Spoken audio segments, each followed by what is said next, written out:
What's poppin', Palaxy? Today on the Bounty Board, we give our thoughts about the Marvels, what we liked, what we loved, and what could potentially come next to the MCU. So grab the closest flirkin in your vicinity, kick up that warp drive, and let's plunge it. Hello, everybody, and welcome back to the Guardians of the Palaxy podcast. My name is MT, and with me today is my wonderful co-host, Whitney Van Laningham. I just butchered her name.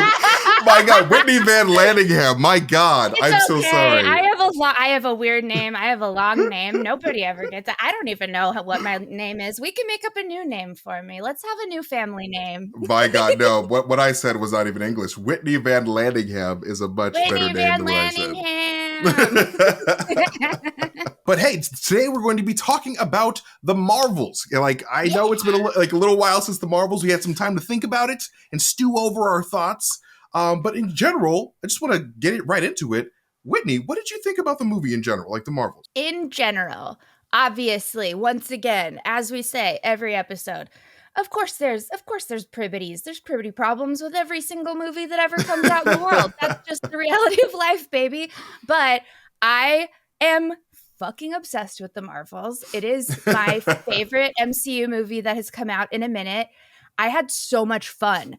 I was able to completely just suspend disbelief for that hour and a half, and everything they told me was true and real and good and perfect. And I loved it. I had so much fun. It was one of those movies where the fun literally felt like a little wave that just carried me through the theater and carried all of the people around me. It felt like we were just all surfing on a big old tsunami of fun together.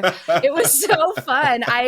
My theater was full of little kids, especially little girls who love, Captain Marvel.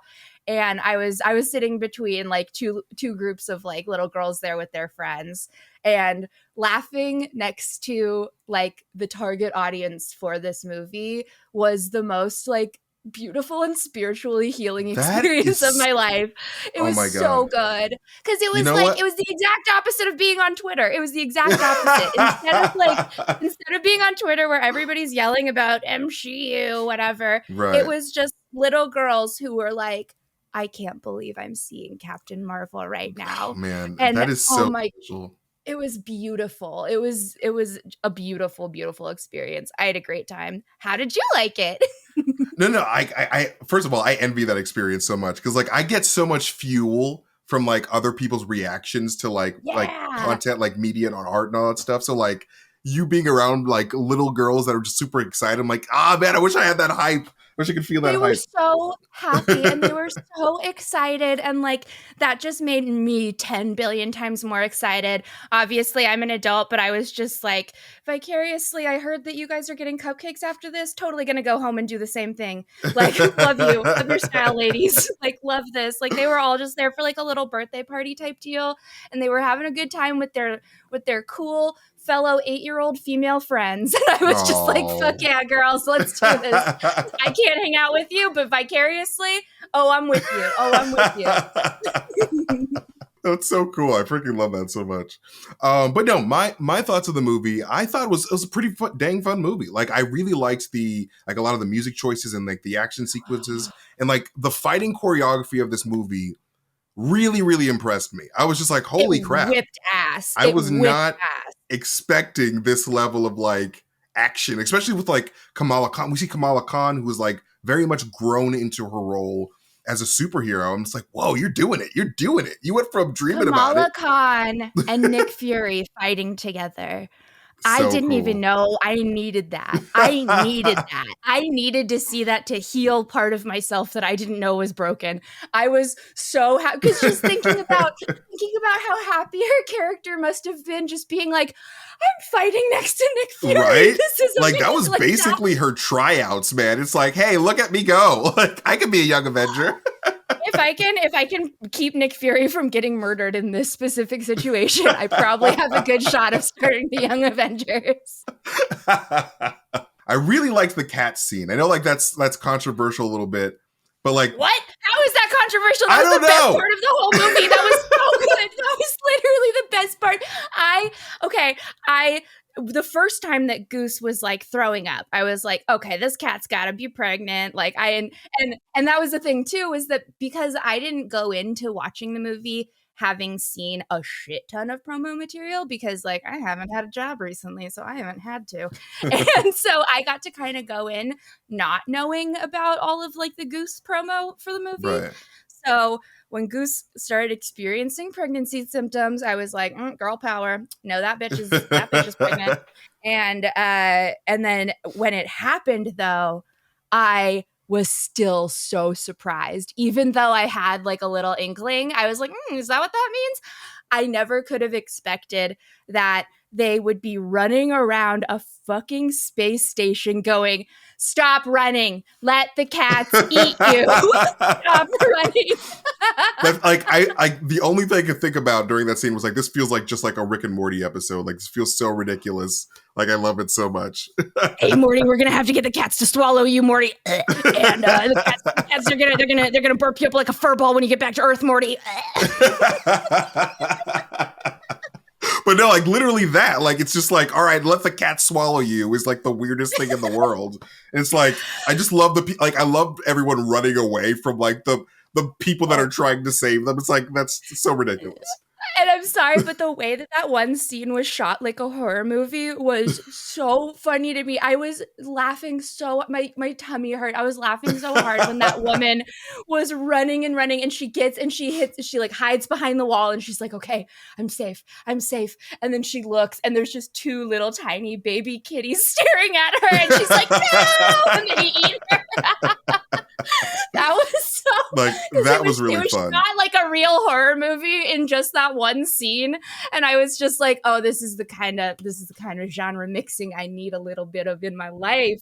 It was so fun. Okay, pals, I am so excited to tell you that the Guardians of the Palaxy just got our first real advertiser. No dice rolling today because superherosuit.com is sponsoring this episode. Superherosuit.com is the place to shop for stylish, sometimes subtle fandom fashion. There are Easter eggs hidden in the basketball jerseys, character-themed windbreakers, a range of costume clothing, and some awesome unique accessories. Superhero Suit's goal is to make fandom-friendly things wearable for the everyday. All their designs are custom-made for each of their products, and most are hand-drawn. They absolutely take a ton of pride in the high quality of their embroidered products and the rich colors in their printed items, like their dresses and costume sweatshirts. They've just launched a couple of new products for the winter as well, so be sure to check out their beanies and travel mugs to keep you toasty and warm this winter. Here are some of their awesome deals that they have going on for Cyber Week. Buy 2 get 1 free scrunchies, buy 1 get 1 30% off for sweatshirts and sweaters, buy 1 get 1 at $10 off for beanies and toques. Both the Echo Collection and the Intergalactic Collection, aka the Marvels items, are both 10% off. All of these discounts will be available from November 26th through December 2nd, and make sure that you enter promo code Palaxy at checkout for 10% off your order. Suit up at superherosuits.com. Now, back to the podcast. Okay, so out of all the 3 Marvels, I mean, like, we love like Captain Marvel, we love Monica, we love Kamala. Who is your favorite of the 3? Kamala, Yeah. because she reminds me honestly, she reminds me Unfair of you. question. I'm not joking. She reminds me of you. And because she is like, she's just the ultimate MCU fan. She is the person in real life and in the comics and movies and TV shows. She is so you in that she is the person who is like, I'm gunsta harass Kevin Feige about all of this. I'm gonna find out for you. And it's like, and that's both her character and who she is as a person.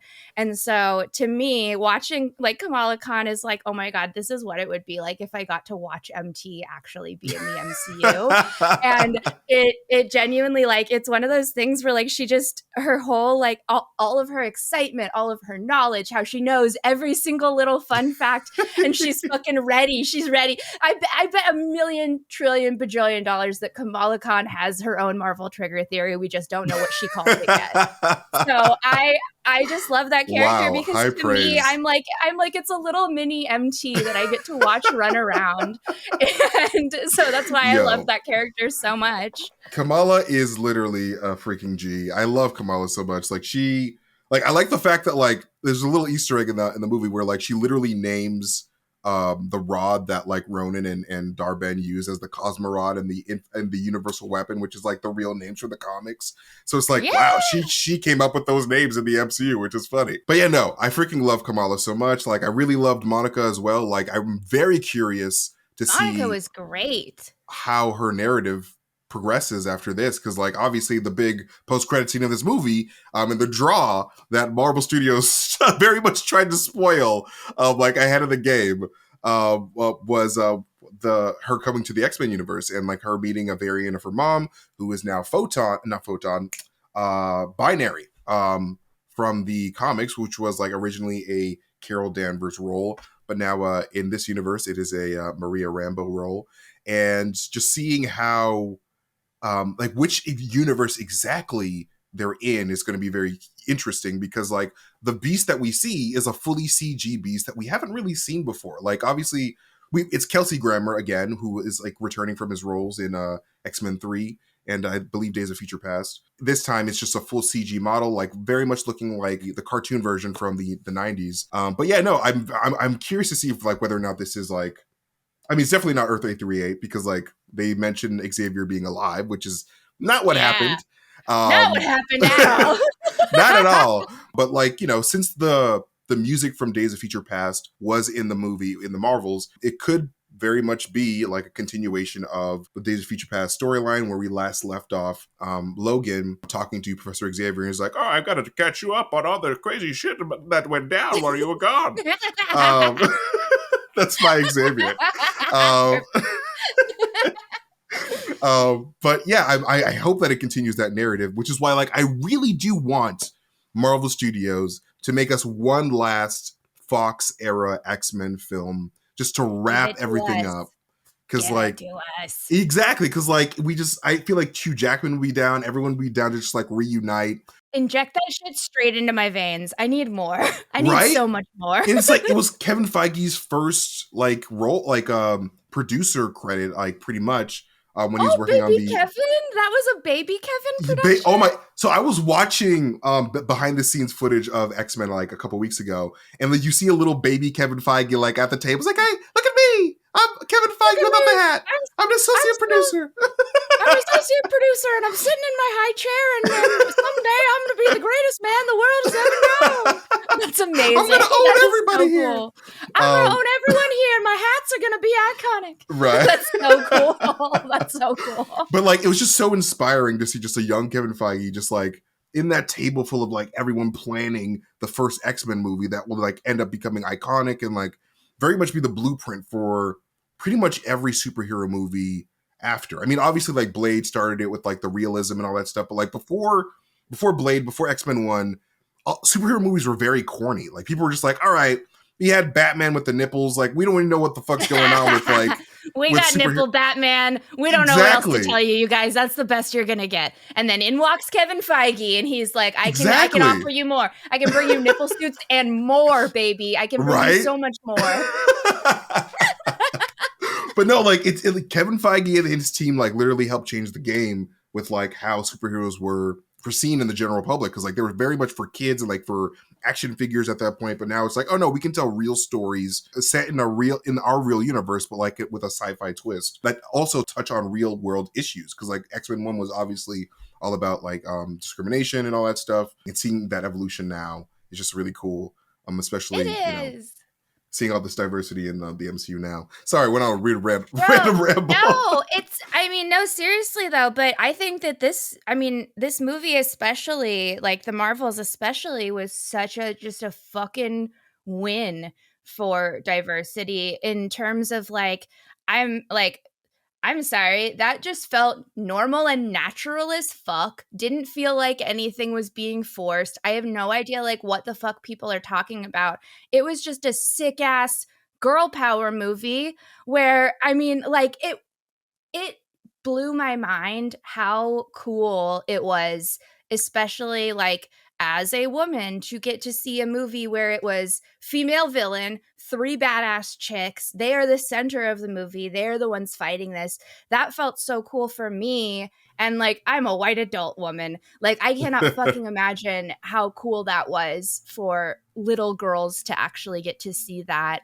Right. And and feel like, and it's not just the one white superhero lady, we're actually fucking including people for a goddamn Right. change. And it felt so good. It was so refreshing. It was so much fun to be like, oh my God, this is like one of the, you know, this is a huge movie. It's so big. It's so good. It's so funny. It's so important to the storyline. And it's not the typical cookie cutter, here's a Right. bunch of white dudes in skin tight suits fighting with each other. I had so much fun. It was just like such a breath of fresh air. Like this movie very much made me want, I mean, like, this is, you know, something that everyone's been saying, but like an A-Force movie where it's just like a bunch of Yeah. just of the best Marvel women just coming together, forming like an Avengers team. And like I just would really love to see just like, because like we got a little bit of that in the end game battle where like they all came together. It's Yeah. just like, give us more of that. We had like the 25 seconds where they were like, okay, we'll let the women have their little thing where they all get together and they're like, okay, that's fine. That was a great little taste, but I'm sorry. What I needed from the MCU was a sleepover scene where they're listening to the Beastie Boys and doing some weird shit to figure out their powers together. Like, that was what I needed. That was the most like uniquely just like, oh, this is a girl's sleepover. That's Right. how that felt to me. It felt like such an intrinsic like, oh, this is a womanhood rite of passage. It's when you and Right. your girlfriends get a little silly, you turn on Intergalactic by the Beastie Boys, and you start to get down with your new powers. That's honestly how like sleepovers growing up felt, where we would all show off our powers, you know? Like I was always like the weirdo who was doing like weird little bits and improvs, and I was always writing stories. And then, you know, I had my girlfriends who were like really amazing at sports, and then we would try to incorporate sports into the game that we were playing, and then I would have to do it. It really did feel like, oh, this is the universal experience of three badass babes getting together for a sleepover and figuring out their shit. It was so Right. cool to see that. It felt like this is something that I've experienced on a smaller scale by myself so many times, and it was so cool to see just this like universal like women's experience of like, oh, these are my besties and we're listening to our songs and we're figuring out what makes us fucking powerful. I just loved that. I had so much fun. I was cracking up the whole time. I was singing in the theater. Oh, I loved that scene. It made me Like feel I love their dynamic so much. Like they genuinely feel like real life friends, and like their dynamic just felt They very believable. do.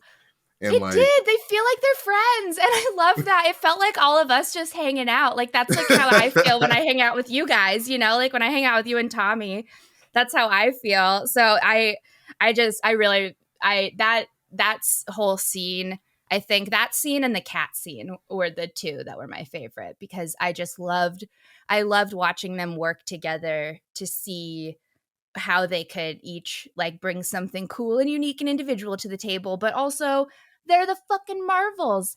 They're gonna work together now, baby. We have all hell three of yeah. them. This is great and perfect and amazing. I loved that. I thought it was great. Sorry, I'm gushing too much. I hope I'm not. No. I hope I'm No, not being you're annoying. totally I'm just fine. like, I love this. No, the movie is fantastic. Like, one of my favorite parts of the movie actually was like during that, you know, the scene where like they were evacuating all the Skrulls, and like, you know, Carol Danvers has to tell Kamala, it's like, hey, like we have to make the hard choices sometimes, and like being a superhero isn't always about, you know, saving everyone, and like it does get dark, and like I think that like I really want to explore that in future like Miss Marvel like entries, and like, you know, at the end of the movie we see that Carol and Miss Marvel might team up for maybe during Miss Marvel, who knows, but like during that team up that they do, I really want them to like really dive into like, all right, having superpowers is great, like yes, it's like you do save a lot of lives, but like you do lose a lot, and like that's like the, you know, the basically like the appeal of Spider-Man.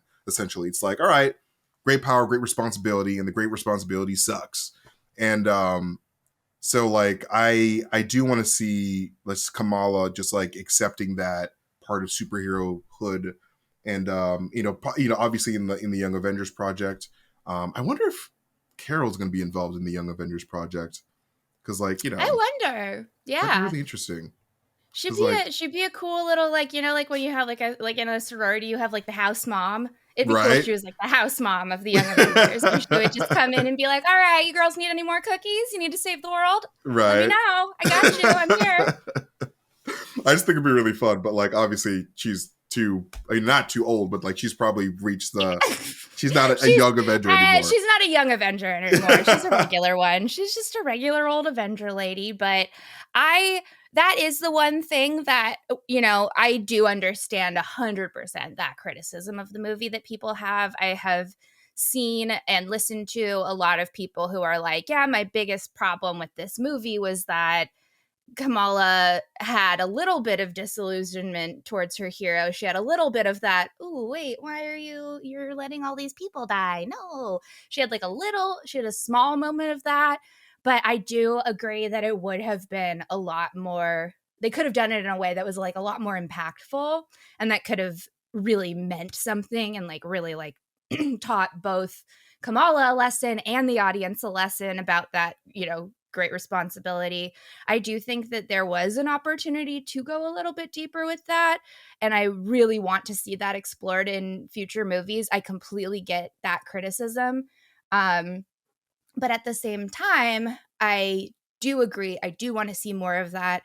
I also think that for what this movie was, it was a pretty smart choice to not have it be a never meet your heroes lesson for Kamala, because I think that in terms of what this movie was seeking to accomplish with what it wanted to, the message that it wanted to give about women working together and, getting to meet somebody that you idolize and finding out that yes, they are a person, and they also have flaws. Like, they're not just the hero that you see. I do think that it was really important for us to see Carol in this mentor role for Kamala, because at the end of the day, I think that is a lot of the criticism that negative naysayers towards MCU, they do have those problems, and they are trying to constantly tear Carol down and make her be, oh, she's not what you think she is. She's shitty.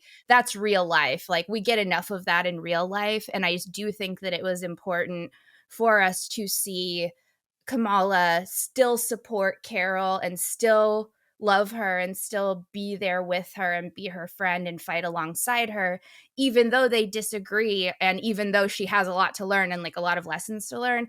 I thought that it was really important for the message of the story for her to not become super disillusioned with Carol, because in real life, guess what? Women are allowed to make mistakes without you fucking It's hating them. true. It's true. And so, it is allowed. Guess what? So I see why they made that choice, but I agree that I do wish that we had seen like a little bit more of that accountability and a little bit more of that lesson learning between the two of them, because it's a really important thing to fucking learn as a young superhero. It just is.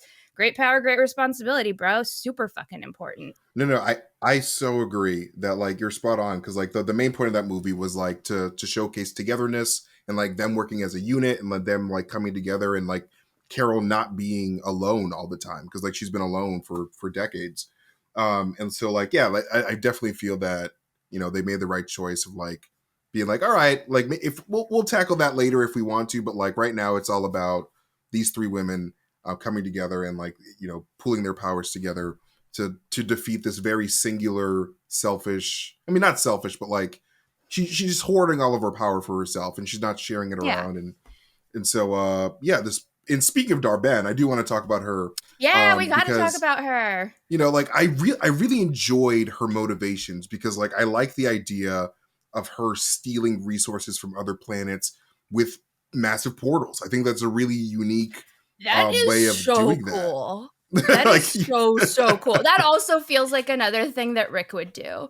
Like, 100%. That's just like another 1000%. Rick move. Like, hey, Morty, we got to get the spaghetti from the other planet. So I've siphoned a We're portal taking all the spaghetti, Morty. We're just taking all the spaghetti, Morty. There were so many little things like that in this movie that I loved. I agree. I loved that. Like, I just thought it was like very fitting, because like, you could like that part was relatable to me, because it's like, all right, Carol Danvers destroyed their leader, who was tied to the sun, and now like all these people are suffering. So like, yeah, it makes sense that she wants to take the resources from Carol because she took everything from them.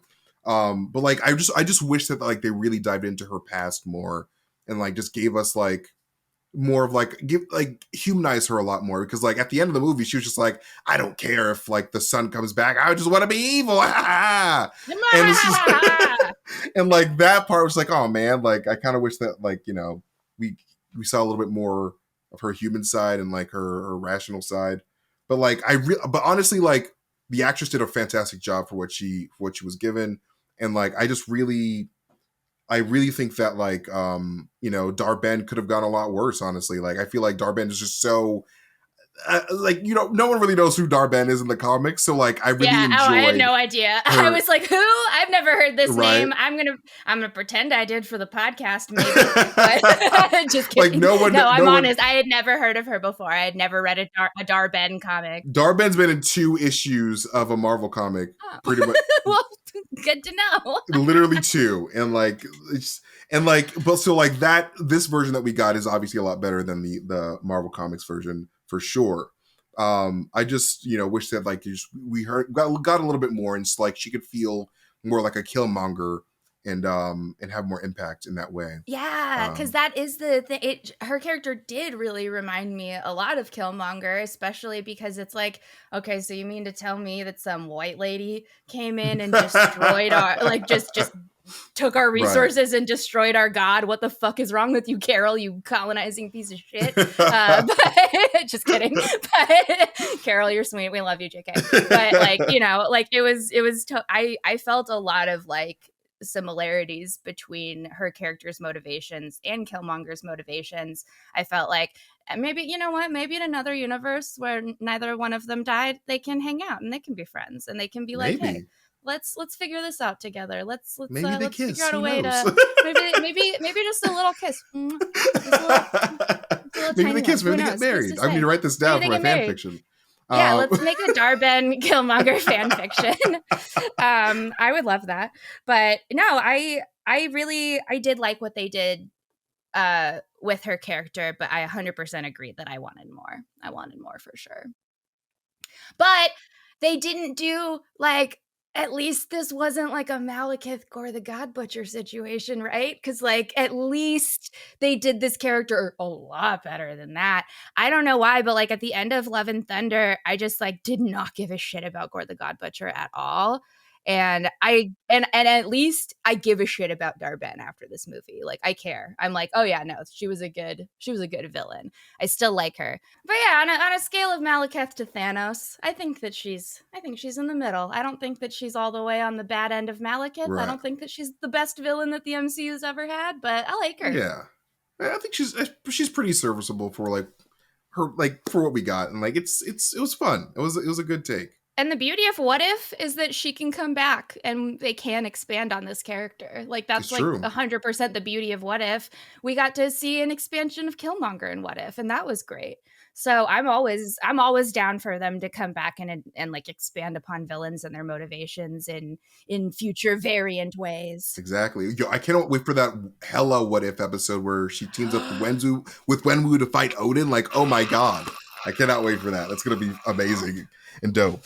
How do I get invited to the Hella Wenwu sleepover? Because I also want an invite to that one next time. I want the Hella Wenwu wedding. Yeah, give me that.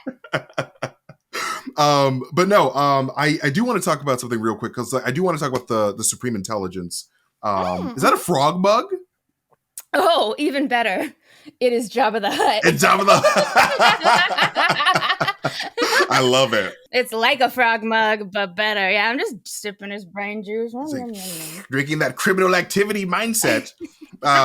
Just kidding. But no, I do want to talk about the Supreme Intelligence real quick, because we see the Supreme Intelligence's true form very, very quickly before Carol eliminates it for, messing with her mind and taking her memories. Very, casual.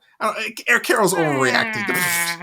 Messing with your memories, that's totally fine. Everyone does that. A very strong overreaction.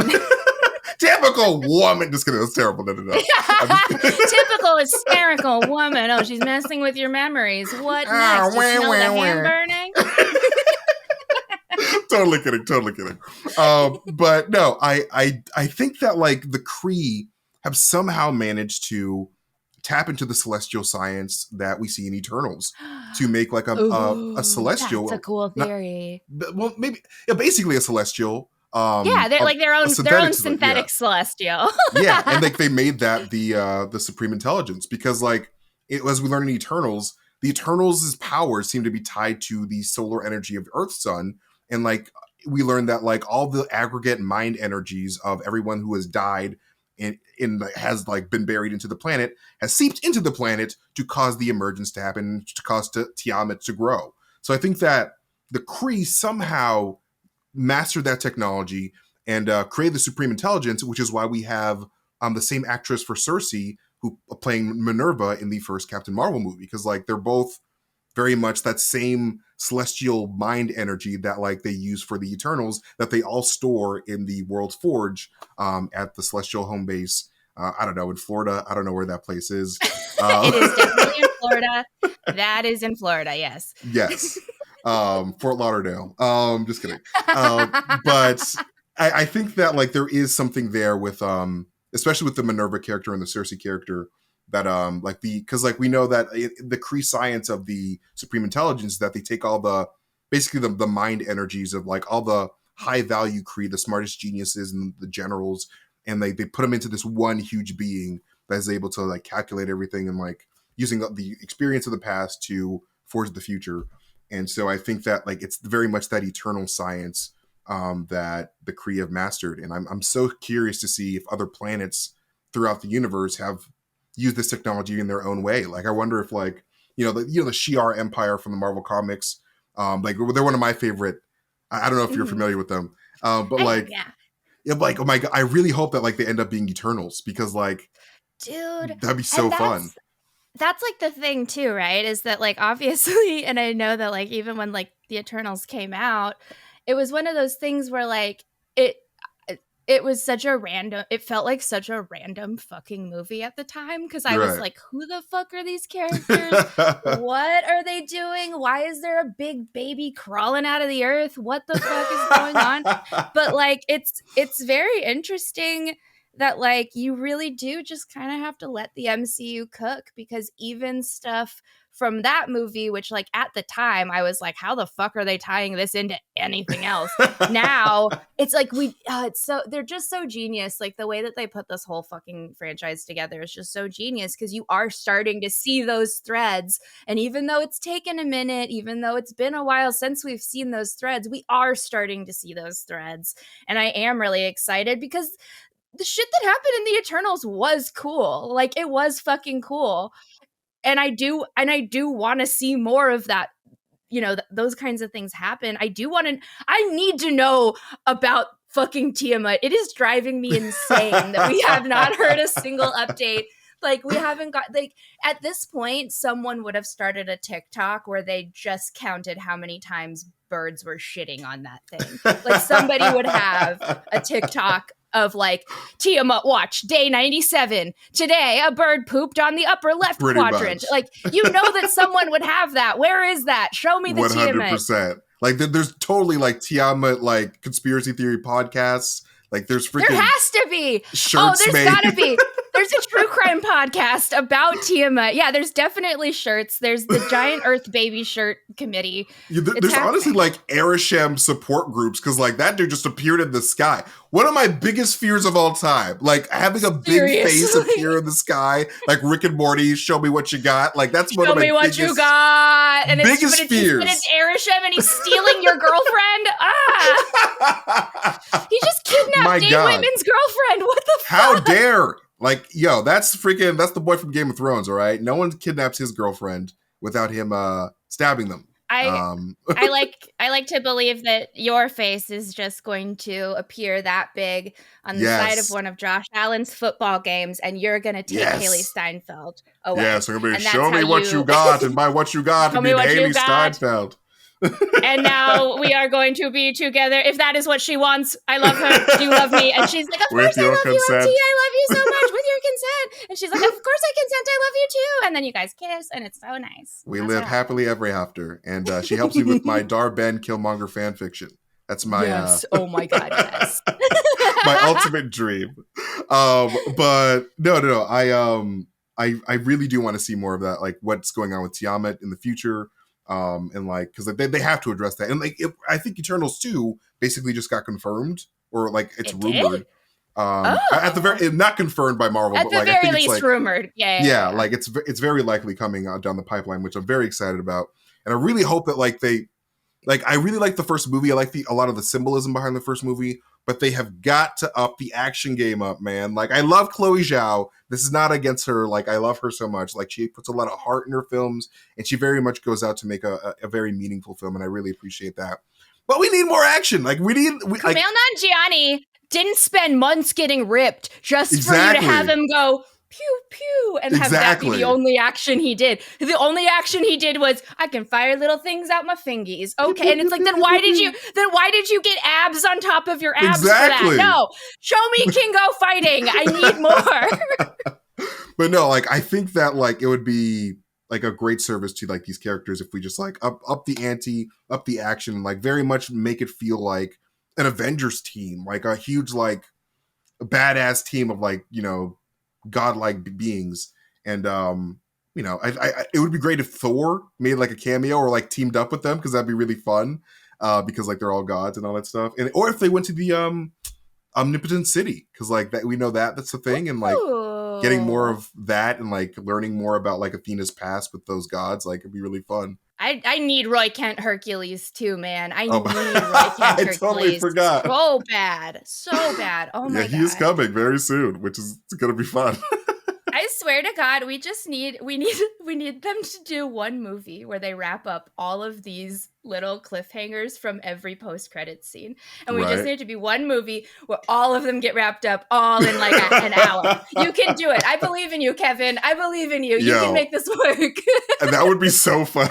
It's like, all right, it's just the one movie where we just address everything. Where we address the Kevin everything. Feige movie. And Eros is hanging out with Tiamat. Done. Let's go. Hosted by She-Hulk. And Kevin from the She-Hulk finale. It's going to be great. Well, dude, I could talk to you about this movie for millions of years. Yes. I know that we got to wrap this up, but I am so excited to continue this conversation when Tommy comes back. Yes, Tomathan is coming back next week. Tomathan is on his way back. We talked to him this morning, and we are already. It was so hard to do a meeting with him this morning and not be like, okay, so tell me everything you thought about the cat scene. It was so hard. So I'm really looking forward to getting more into like his thoughts on the Loki finale next episode. So y'all have that to look forward to. You have Tommy's opinions coming at you hot and sweet and quick and cute. Yes, and more obviously. And more. Really fun. Oh yeah, and more. So we will continue this conversation later. We absolutely love you guys. Thank you all so much for being part of the Palaxy. Reading all of your all of the comments about the things that you guys are grateful for just made me. It was so great. Thank you for sharing those. That like healed a part of my soul. Like, bitch, I don't need to go to therapy this week. I feel great. Like that. I have just been filled with so much like love and joy ever since like reading all of your comments. And I just, I love you guys, and have a fucking great Thanksgiving. We're so grateful for you guys. Yes, you guys are amazing. We love you guys so much. And every comment like really makes our day. So thank you guys. A million bajillion. We love you. And I am a bajillion patrillion times. Follow MT on Heavy Spoilers. Check out my shit on Whitney Vision. And we will see you guys next time. Later, homies. Bye. Bye.